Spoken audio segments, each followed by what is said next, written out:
Ruslan.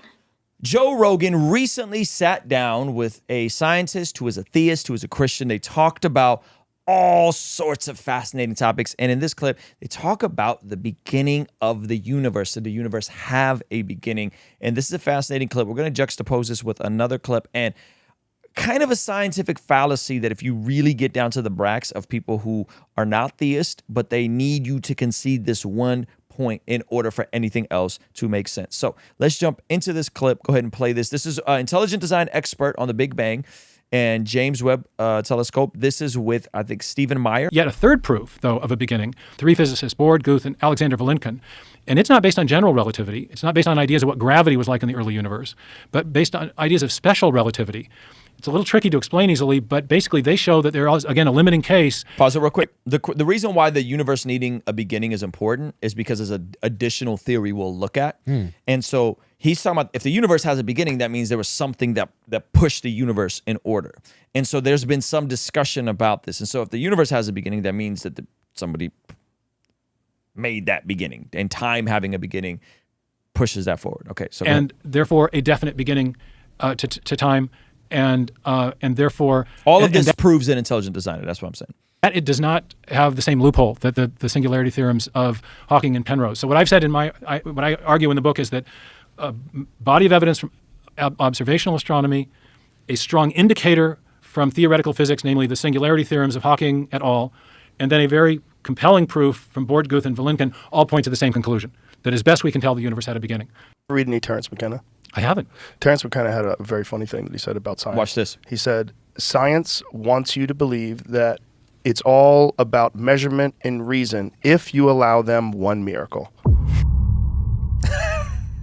Ain't that good? That's amazing. And it's like the craziest one, too. Pull it back. I want everybody to hear this one more time. The fact that that Joe Rogan is saying this, you didn't have to go that far back. You went like 20 seconds back. Listen to the quote. It's all about measurement and reason if you allow them one miracle. It's all about, science is like all about measurement. It's all about testing and proving things if you allow them one miracle. What miracle are we talking about? We're talking about how did this universe have a beginning? What was the Big Bang? What was behind the Big Bang? One miracle is the Big Bang. Yes. That all things come from the most preposterous idea ever. Yeah. That everything came from nothing in one big miracle. Ain't that good? That's amazing. And it's also cool that it seems like he's taken that, he's digested it, he sat with it. It's something that he actually has a callback to in his memory. That's right. Which shows that it has some sort of distinct spot in his brain space, which is probably why he be inviting Christians on. Yeah, I completely totally agree. paraphrased it. He probably said it far more eloquently. Well, this was for Fred Hoyle's objection to the Big Bang. He said he was a Democritean. He didn't believe. He said nothing comes from nothing, and I simply refuse to believe that the physical universe came from nothing physical.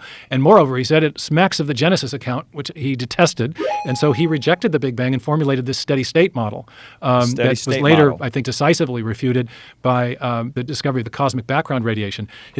It happens. I've had funny coincidental meetings with Hoyle, Herman Bondi, and Thomas Gold, all three of the architects of the steady state model. I met Bondi and Hoyle when I was a PhD student in Cambridge. And Hoyle held on to his dying day for the steady state. But Bondi, actually, we had a conversation about it, and he said that well, it turned out that it was a brilliant idea. It was a beautiful idea. Just that it turned out that everything about it was wrong, and he rejected it. Okay, now I want to juxtapose it with this clip. Play this. We're going to play the beginning of this, and I'm going to play some of the end on this. And this is called Time is Broken According to this new theory, which isn't a new theory. Joe Scott. Okay, so this is Joe Scott. So watch this. Hoyle was a believer in the steady state model of the universe, meaning the universe had no beginning or end. It always was. But a new model had been gaining popularity for a couple of decades. One where the universe did have a beginning, that it started from an infinitesimal point and expanded outward from there, and continues to expand to this day. And when talking to the interviewer about this idea, he kind of flippantly referred to it as that Big Bang idea. And the name stuck.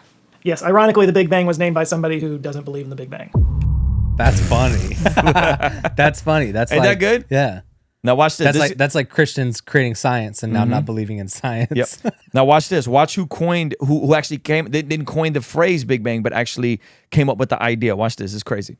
And one of the reasons that Hoyle and many other people at the time didn't take this idea seriously was because one of the people who was behind this Big Bang idea was an astronomer and mathematician named Georges Levet. If the universe is expanding, then that means that it used to be smaller than it is today. And if you go back far enough to the very beginning, that means that it would have shrunk down to an infinitely small point, which means the universe had a beginning. Now, all of this sounds reasonable enough. The problem is that Georges Lemaitre looked like this. The whole idea of the universe having a beginning in the Big Bang, which some Christians freak out about the Big Bang, he didn't coin this, but it came from someone that was a theistic Christian. Isn't that interesting? Keep playing this. He was a Belgian Roman Catholic priest. And yeah, this whole idea that the universe had a beginning, that it began with an explosion of matter and energy. There's him next to Einstein. That's crazy. But y'all be like, oh, science bad. Science bad. I'm scared of science. Get out of here. Go ahead. Yeah, this whole idea that the universe had a beginning, that it began with an explosion of matter and energy out of completely nothing, sounded suspiciously biblical. That's amazing. Is this guy Christian Joe Scott? I don't think so. Oh. Let there be light and all that. Over time, as our telescopes have become more and more powerful, we've been able to see further and further back in time to the earliest galaxies, and Lemaitre has been proven more and more right.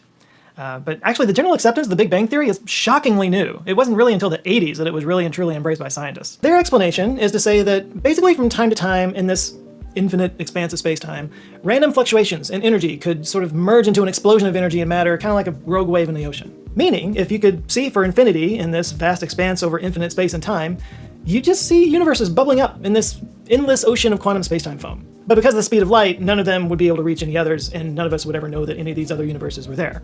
Just bubbling up. Just bubbling up. Just bubbling up. Kind of like a steady-state version of the multiverse. Now, all of this sounds bonkers.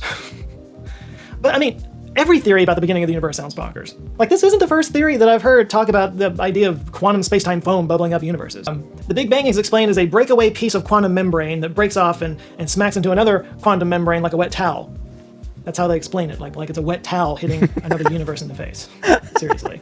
Yeah, and pretty much every explanation for the beginning of the universe, the mantra still seems to be, give us one miracle, and we'll take it from there. So, Ain't that good? Ain't Wow. that good? Every single explanation for the beginning of the universe.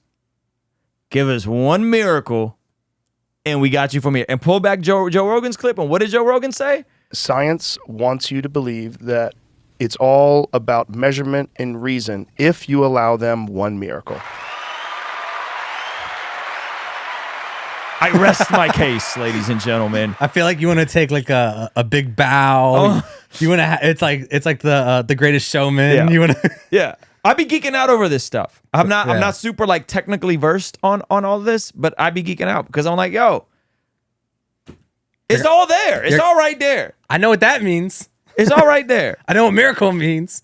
Yeah. All that other bubbling foam stuff sounds cool, but you ended with miracle. I know what that means. I mean, you want to partner with us to get exclusive access to the replay of these daily after party streams, completely unedited, access to our podcast before they go live, access to a private discount code, our private Discord, so much more.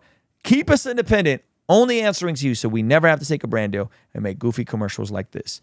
Partner with us on Patreon. Our friends at Genucel Skincare have exciting news to celebrate in 2023. Using Manscaped during my showers after workout has given me much more confidence. And that's where Mudwater comes in. True Classic has got your back. All thanks to the sponsor of today's video, SayMine.com. Established Titles is your opportunity to earn the title of Laird or Lady. Subject to credit approval, rates range from 7.99% APR to 19.99% APR, included 0.50% auto pay discount.